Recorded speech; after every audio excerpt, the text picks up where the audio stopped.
Hola, buenas tardes, bienvenidos a esta capacitación. El día de hoy vamos a estar hablando sobre un tema que seguramente ya se ha conversado en anteriores ocasiones. Sin embargo, el día de hoy vamos a estar hablando pues sobre aspectos que son de interés para generar pues esta concientización en relación a el exceso de masa grasa. Así que vamos a revisar los datos. Bien, entonces pues el 4 de marzo se celebra el Día Internacional de la Obesidad, y el sentido de esta celebración es, o más bien conmemoración, es la pues sobre todo la reflexión y la concientización ante pues esta situación. Algo importante que vamos a estar mencionando pues es también el tema de la estigmatización, y bueno, vamos a ahondar un poco sobre pues esta condición. Y antes de empezar, les dejo esta frase: tú no decides tu futuro, tú decides tus hábitos y tus hábitos deciden tu futuro. Vamos a estar por ahí hablando sobre algunos aspectos que recaen en la importancia justamente de los hábitos y cómo estos hábitos pueden llegar a trazar pues las condiciones, ya sea pues de salud o patológicas, justamente en el futuro. Ahora, hablando específicamente del concepto de la obesidad, pues tenemos que mencionar que es una enfermedad multifactorial. Esto significa que pues está asociada a diversas causas, no hay una causa en específico. Casi siempre la causa que se señala pues es el exceso de la ingesta de alimentos. Sin embargo, pues tiene muchas condicionantes, como la cuestión genética, como incluso la cuestión social, cultural, la cuestión hormonal, es decir, tiene una gran variedad de aspectos a los cuales puede llevar a su desarrollo y asociarse. Y bueno, también es una enfermedad sumamente compleja porque de la misma manera no solamente se centra pues en la cuestión como tal alimentaria, sino en todas aquellas vertientes que condicionan a que esta enfermedad se pueda desarrollar. Y en esta enfermedad el tejido adiposo no funciona de manera adecuada. Esto sobre todo pues también hace alusión a la cantidad de masa grasa que este mismo tejido adiposo refleja, y por lo tanto pues esto puede llegar a generar interacciones con el funcionamiento de órganos de cualquiera, desde el cerebro hasta los órganos que pues tenemos en la cavidad abdominal, y bueno, pues desde muchas perspectivas puede llegar a resultar adverso, es decir, que puede llegar a generar ciertas condiciones. Algo importante a mencionar es que pues aquí también tendremos que estar identificando que pues todos los cuerpos son diferentes. Otra de las cosas que casi al término de la plática pues vamos a mencionar es que pues las características sobre los cuerpos no se señalan, no se abordan, sino que más bien lo que se busca es pues una guía para lograr pues una condición de salud sin que se presenten complicaciones, y esto significa no utilizar estereotipos corporales de ninguna índole. Ahora, ¿cuál es el problema? Aquí les dejo algunos datos importantes en relación a algunas estadísticas que seguramente pues en anteriores capacitaciones pues las hemos mencionado. Puse solamente algunas de las más importantes porque pues al final también debemos de conocer el problema para poder saber hacia dónde pues se encamina la solución. Una de cada 8 personas en el mundo presenta obesidad. Desde 1990 la obesidad se ha duplicado entre adultos y en el mundo, y se ha cuadruplicado entre los adolescentes. Esto pues es bastante preocupante. Ahorita vamos a mencionar cuáles son algunos de los aspectos que condicionan a que en las diferentes infancias se lleve pues el desarrollo de esta enfermedad. 43% de los adultos tienen sobrepeso y 16% obesidad. Y bueno, se estima que el sobrepeso y la obesidad causaron 5 millones de muertes por enfermedades no transmisibles en 2019. Y pues sobre todo aquí en este último punto, Sí se hace, por supuesto, alusión a el tema del COVID, pero justamente la mayoría de esas muertes venían a raíz, pues justamente de esta condición. Cuando hablamos de enfermedades no transmisibles, nos referimos, es el concepto pues actualizado de lo que conocíamos como enfermedades crónico-degenerativas, que pues allí englobamos diabetes, hipertensión, síndrome metabólico y todas estas condiciones que pues si no se tratan, pues estas pueden evolucionar y causar un sinfín de complicaciones. Y bueno, como les mencionaba, pues la parte preocupante también es sobre el tema pues de la salud en la infancia. Es importante que entendamos que partiendo de nuestros hábitos, de incluso pues el ejemplo que nosotros otorguemos a las generaciones subsecuentes, pues esto puede llegar a marcar todavía un índice mucho más elevado de sobrepeso pues en un futuro o de obesidad. Y bueno, los niños, ¿cómo es que se relacionan pues también con esta enfermedad? Sobre todo pues si nosotros nos ponemos a pensar en las diferentes etapas previas a la infancia, pues tenemos la etapa prenatal, en donde por supuesto está pues la salud de ambos padres, incluso pues exposiciones gestacionales a tabaquismo, el desarrollo de diabetes, el exceso de peso pregestacional, es decir, antes del embarazo, y pues estos son condicionantes para alterar el peso del nacimiento de un bebé y que eso pues pueda llegar a generar dos situaciones. Por un lado, el parto que puede ser de manera prematura y por otro lado, pues seguramente que haya alteraciones de los patrones de crecimiento que condicionen a pues el desarrollo de obesidad infantil, y si hay obesidad durante la infancia, ese es un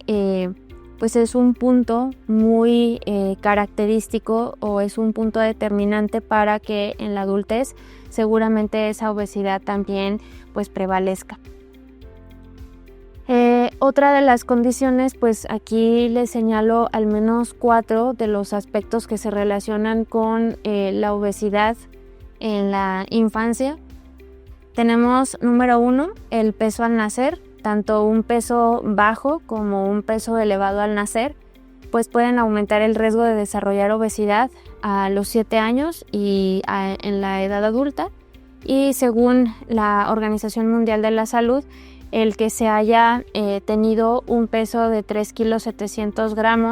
o mayor, pues aumenta el riesgo de predisposición pues justamente a desarrollar en la adultez obesidad.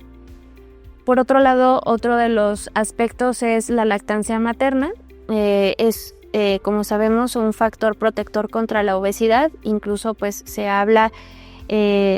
con evidencia científica de cómo es que ayuda a regular el metabolismo y la composición corporal. El número 3 es el sueño y la televisión. La falta de sueño y el tiempo excesivo frente a pantallas pues también se relaciona con patrones de obesidad, que este es uno pues de los más marcados, porque ya pues partiendo de la segunda infancia, que pues estamos hablando de escolares, adolescencia, pubertad y adolescencia, pues es uno de los puntos más señalados que suman justamente a estas vertientes causales de la obesidad.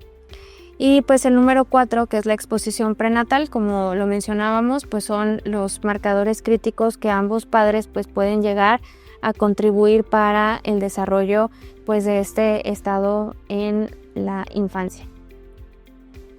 Ahora aquí les pongo algunos hechos y evidencia. Les puse 6, pero estos 6 creo que dejan en claro que pues la obesidad no solamente deben de centrarse en la cuestión pues de las mediciones corporales. De hecho, no es un punto focal o no es no debemos de centrar toda la atención hacia ello como una meta, sino pues hay muchos otros más marcadores del estado de salud, más que solamente pues realzar la cuestión del peso. Por un lado, no es cuestión de fuerza de voluntad. Hay muchos ensayos clínicos que demuestran que la adherencia a la dieta o en este caso pues a una alimentación como tal saludable es similar en personas con obesidad y en personas con normopeso. Esto significa que no es un tema nada más de esfuerzo, es un problema todavía mucho más complejo, como les mencionaba, pues desde aspectos económicos, sociales, emocionales. Por otro lado, también el problema como tal o esta condición de la obesidad, pues interfiere con la movilidad y la calidad de vida. Se dice que el exceso de masa grasa por cada kilo que se tenga de exceso puede aliviar 4 kilos de presión en las rodillas de cada paso, con cada paso, y la diferencia, por ejemplo, en alguien que pierde 10 kilos de masa grasa, pues sería 40 kilogramos menos de presión, y pues esto se traduce obviamente a menos dolor articular.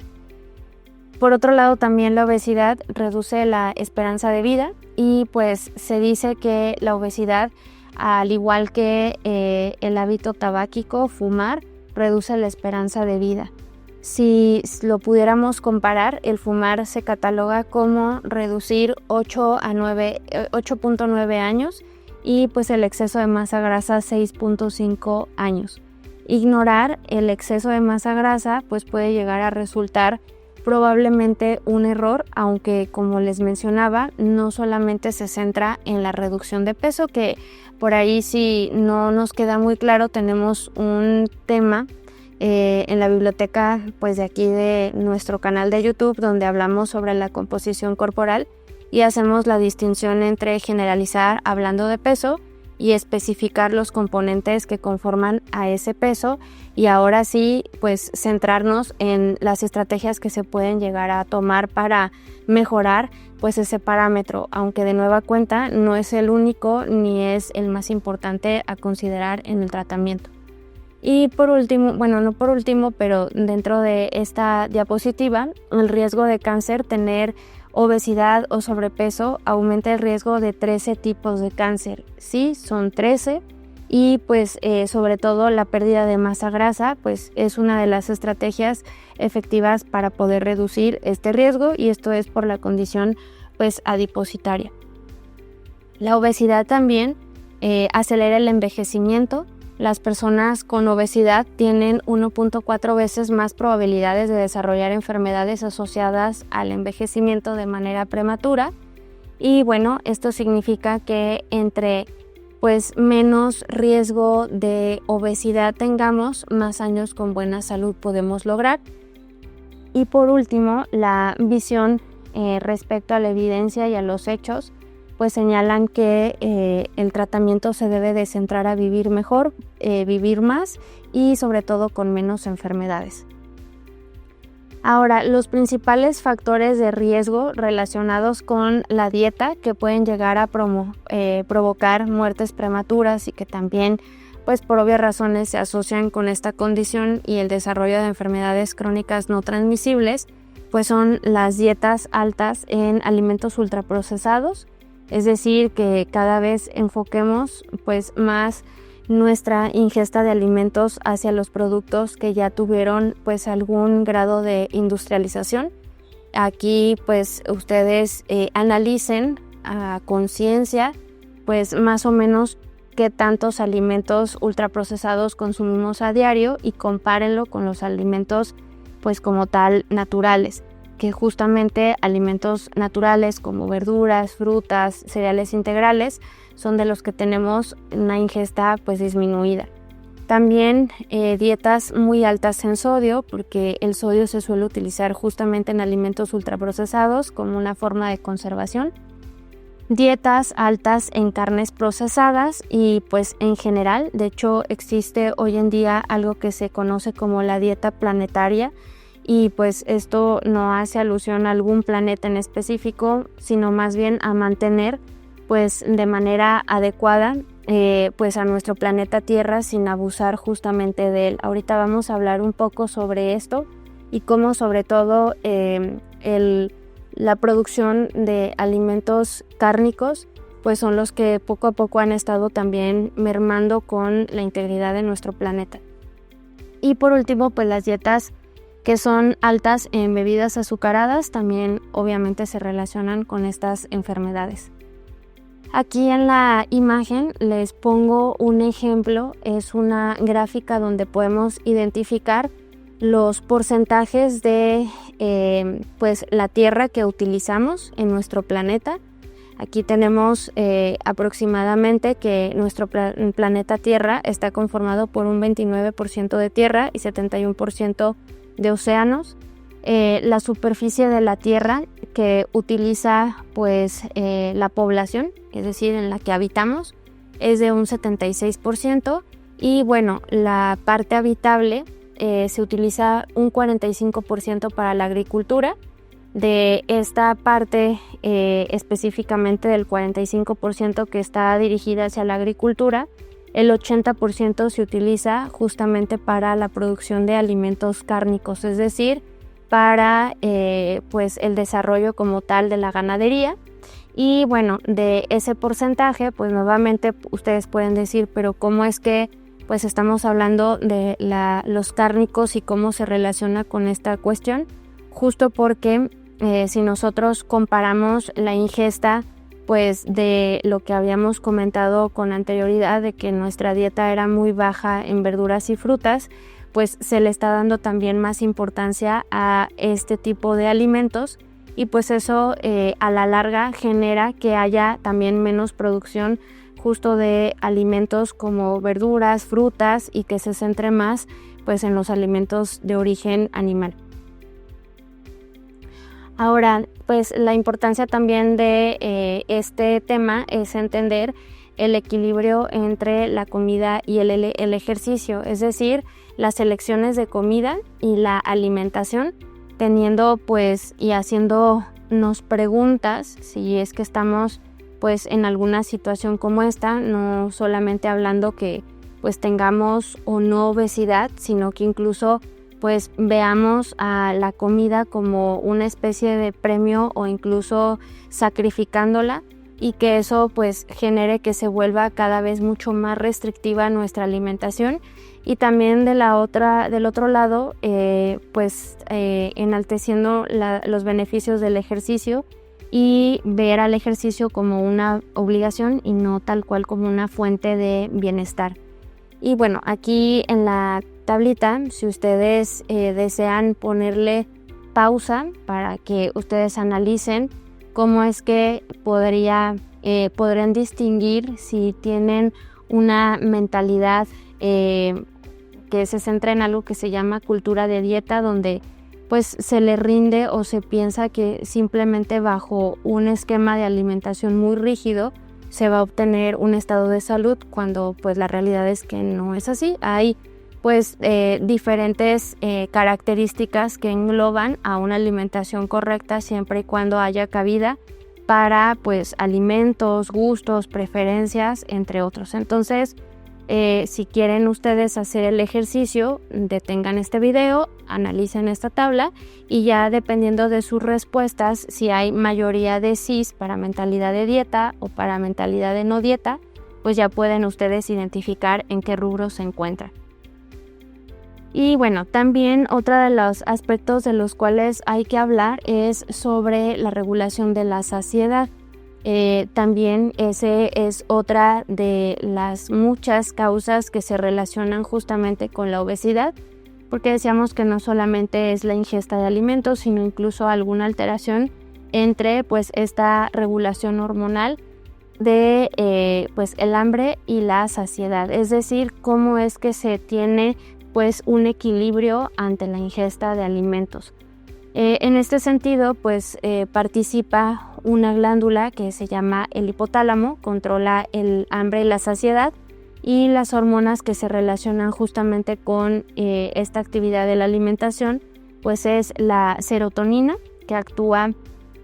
sobre las neuronas que inhiben el hambre, y por otro lado también la dopamina, que se relaciona con las sensaciones que generan placer al comer cualquier alimento. Aquí, por ejemplo, lo ejemplifican con el consumir chocolate, que es como pues uno de los alimentos donde incluso pues mucha gente recae y muchas ocasiones pues también se asocia justamente con pues un alimento o prohibido o un alimento que pues no está como bien visto, aunque pueden ser pues cualquiera otra opción. Por otro lado están otras dos hormonas también igual de importantes, como es la grelina, que se produce pues a nivel del estómago, que cuando el estómago se encuentra vacío estimula a la sensación de hambre al cerebro, y la leptina, que es otra hormona, también se libera cuando hay una buena absorción de nutrientes a partir del intestino y estas indican la sensación de saciedad. Sin embargo, pues esta leptina ocurre a los 20 minutos después de que el cerebro justamente ya detectó saciedad, y es cuando nosotros podemos darnos cuenta. Otra hormona que pues ya también hemos mencionado en muchas otras ocasiones es la insulina, que se encarga del metabolismo de la glucosa y también influye en las sensaciones de hambre y saciedad. Y por otro lado tenemos la última hormona, que se llama péptido YY, que es una hormona que también recientemente se ha relacionado justamente con la inhibición de la sensación de hambre, como pues en el caso de la leptina, que pues esta al detectar saciedad estimula a que ya no se siga segregando más grelina, que es la que genera pues esta sensación de hambre. Entonces, como lo ven, pues es una situación, como lo mencionábamos, bastante compleja, y no solamente lo podemos relacionar a una causa, y pues esta homeostasis de esta cadena hormonal pues se puede asociar a muchas otras enfermedades, desde enfermedades como pues las que se relacionan con las alteraciones, pues por ejemplo del aparato reproductor, como puede ser síndrome de ovario poliquístico, incluso de glándulas como la tiroides, entre muchas otras cuestiones. Ahora, ¿cuáles son las directrices para el diagnóstico? Pues por ahí en alguna también de las capacitaciones que llegamos a tener sobre este tema, que hablamos sobre el exceso de masa grasa, pues platicamos que existía algo que se llamaba el índice de masa corporal, y que en realidad no nos ayudaba, no funciona para diagnosticar, pero nos puede pues orientar de manera muy general a conocer pues el estado de salud en el que nos encontramos. Obviamente que la manera profesional es acudiendo pues con alguno de los profesionales de la salud, un nutriólogo, un médico, que nos ayude a realizar una evaluación completa para poder identificar pues el diagnóstico o descartarlo. Sin embargo, recientemente, hace no mucho tiempo, hace quizá ni siquiera un mes, salieron unas nuevas directrices en donde justamente se elimina pues esta idea de seguir empleando el IMC como un factor de riesgo, y pues también respetando a las diferentes corporalidades que existen. Esta directriz utiliza diferentes aspectos, como pues tenemos el que sí existe el exceso de masa grasa, cómo se encuentra la condición de la masa muscular, si hay algún signo o síntoma, si alguno de estos pues podemos llegar a identificar. Aquí por ejemplo tenemos, vamos a irnos con el punto 3, dice exceso de grasa corporal, sí. Masa muscular se encuentra o normal o baja, signos o síntomas no, y pues el viejo diagnóstico me podía decir que era sobrepeso, el nuevo diagnóstico se cataloga como obesidad preclínica, es decir que estamos con un antecedente a desarrollar pues justamente la obesidad. Luego tenemos en el número 4, igual se hacen las mismas preguntas, exceso de grasa corporal no, signos y síntomas no. El viejo diagnóstico me pudiera dar pie a tener un diagnóstico de obesidad, pero el nuevo diagnóstico es sin obesidad, porque pues esto me está hablando de que al no tener un exceso de masa grasa, al tener una masa muscular pues alta, estamos hablando de que no se encuentra una alteración como tal corporal para catalogarla como obesidad, a pesar de que si se fijan la silueta corporal sea diferente al número 1, donde se alcanza a observar delgadez, ¿no? Y esto pues nos está hablando de una evaluación mucho más integral y no solamente categorizar a la obesidad por un dato numérico. En el número 5 también dice exceso de masa grasa, sí hay, masa muscular pues normal o baja, signos o síntomas no, obesidad sería el viejo diagnóstico y también aquí se catalogaría como obesidad preclínica porque pues sí hay un exceso de masa grasa, aunque lo demás pues se encuentra dentro de lo normal. Y por último, ¿a qué le llamamos ahora sí obesidad clínica? Cuando pues prácticamente todo se encuentra alterado. Hay un exceso de masa grasa corporal, pues el músculo se encuentra normal o bajo. También hay signos o síntomas y aquí signos o síntomas puede ser desde pues incluso a lo mejor problemas para dormir como una apnea de sueño, donde a lo mejor ya hay algunas alteraciones bioquímicas, triglicéridos, colesterol, hay problemas de movilidad, se empiezan a generar alteraciones hormonales como por ejemplo resistencia a la insulina, es decir, ya se van sumando pues algunos aspectos condicionados por este exceso de masa grasa y entonces aquí sí lo catalogamos como obesidad clínica. Y ante esta comparativa, pues lo que se busca es un enfoque obviamente nuevo para la obesidad que se enfoca en otras medidas de grasa corporal y signos, es decir, quitándole el foco justamente nada más a las mediciones corporales, que incluso pues no necesariamente tenemos que situarnos en ello. Hay, como les mencionaba, muchos otros parámetros clínicos, parámetros bioquímicos para poder evaluarlos.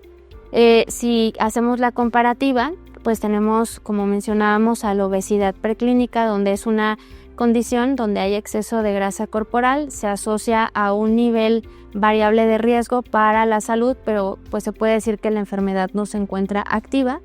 Y pues en esta situación, características que la distinguen es que no hay evidencia de reducción en la función de los órganos o tejidos debido a la obesidad. La persona puede realizar las actividades de forma cotidiana y bueno, lo que sí es que nada más hay que estar alerta porque esta persona pudiera llegar a tener el riesgo de pues migrar a una obesidad clínica, a desarrollar enfermedades cardiovasculares, cáncer o alguna otra enfermedad pues no transmisible. Ya en la obesidad clínica ya estamos hablando de una enfermedad pues de tipo crónica, donde sí ya se empieza a ver afectada la alteración de órganos y tejidos y esto ocasiona pues signos y síntomas, como les mencionaba, puede ser incluso la dificultad para respirar, a causa pues de la obesidad que puede llegar a generar alteraciones a nivel pulmonar y cardíaco, dolor en rodillas, caderas, rigidez articular, reducción del rango de movimiento, anormalidades metabólicas y bueno pues esto ya afectará a otros órganos como riñones, vías respiratorias superiores, sistema nervioso, urinario e incluso también al reproductivo. Y bueno, ya casi para finalizar, pues también hay que hablar sobre el estigma de la obesidad. Algo que es importante de entender es que la obesidad no define a la persona y pues hay muchos estereotipos relacionados al peso y que casi siempre pues etiquetamos justamente a estas personas justamente con el tema de la alimentación, con la falta de voluntad, problema con la autodisciplina. Y bueno, también pues las ideas sesgadas sobre el peso con actitudes negativas y creencias sobre los demás debido a su peso, es decir, los prejuicios que se puedan llegar a formar. Los pacientes, pues incluso las personas que llegan a tener obesidad, pues interiorizan las ideas sesgadas del peso y esto puede traducirse en pues culpa y sobre todo pues que aceptan los estereotipos que se tienen cuando pues nuevamente estamos hablando de que pues hay una enorme diversidad de corporalidades y por lo tanto el estigma de peso ocasiona devaluación social, actitudes negativas y solamente lo que va a estar condicionando es pues número uno a la discriminación por el peso, a comportamientos sesgados y que las personas que tengan esta condición pues se sientan menos en confianza para poder tratar esta enfermedad.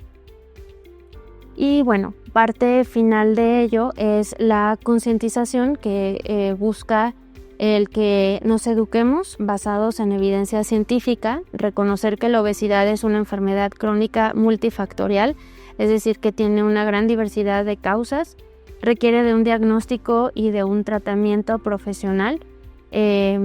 También identifica propias actitudes, prejuicios, ideas sesgadas para evitar el estigma y la discriminación. No hacer suposiciones respecto al peso, incluso pues no hablar sobre el peso de los demás, no criticar la figura corporal, no asumir que no les interesa o que no han hecho absolutamente nada porque probablemente lo hayan buscado, pero no haya sido la estrategia correcta o bajo una guía adecuada. Y bueno, también no dar consejos sin que las personas nos pidan ayuda. Incluso a nosotros profesionales se nos pide que pues seamos conscientes en esta cuestión e incluso pues pidamos autorización de la persona para poder hablar de su peso o bien centrarnos pues en otras condiciones que favorezcan pues el estado de salud de las personas. Y por último, pues obviamente el entender que las burlas, comentarios negativos o minimizar el tema pues justamente puede enfermar más a las personas que lo viven y más sobre todo en el tema emocional, y que el tema emocional es justamente una de las causas también de esta enfermedad.